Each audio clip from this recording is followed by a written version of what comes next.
Hi friends, ఈరోజు నేను moon మఖానీతో ఒక స్నాక్ రెసిపీ చేశాను.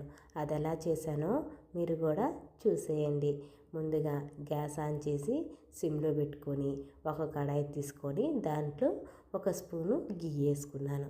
గీ వేసుకున్న తర్వాత గీ అంతా హీట్ అయిన తర్వాత మూన్ మఖానీని దీంట్లో వేసుకొని కలుపుకుంటూ ఈ మూన్ మఖానీ అంతా క్రిస్పీగా అయ్యేంత వరకు ఫ్రై చేసుకోవాలన్నమాట. ఫ్రై చేసుకున్న తర్వాత వీటిని ఒక పక్కన ప్లేట్లో ఉంచుకోవాలి. తర్వాత ఇదే ప్యాన్లో ఇప్పుడు జాగరీ అన్నా తీసుకోవచ్చు, లేకపోతే షుగర్ అన్నా తీసుకోవచ్చు. నేనైతే జాగరీ తీసుకున్నాను. ఇది జాగరీలో కొన్ని వాటర్ వేసుకొని జాగరీ అంతా మెల్ట్ అయ్యి కొంచెం తిక్కుగా అయ్యేంత వరకు కలుపుకుంటూ ఉడకపెట్టుకోవాలన్నమాట.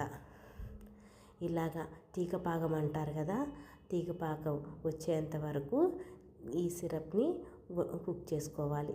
వన్స్ తీగపాకం వచ్చాక స్టవ్ ఆపేసి మనం ఫ్రై చేసుకున్నాం కదా మూన్ మఖానీని, అవి కొంచెం కొంచెం వేసుకుంటూ ఈ షుగర్ సిరప్ అంతా అన్నీ మూన్ మఖానీకి పట్టేలాగా కలుపుకుంటూ ఉండాలన్నమాట. ఇప్పుడు కొంచెం సిరప్ తక్కువైందనుకోండి, ఆ మూన్ మఖానా కొంచెం కొంచెం వేయటం వల్ల అడ్జస్ట్ అయిపోద్ది. అందుకోసం ఒకేసారి వేయకుండా చూసుకొని కొంచెం కొంచెం వేసుకుంటూ ఉండాలన్నమాట. అంతే అండి.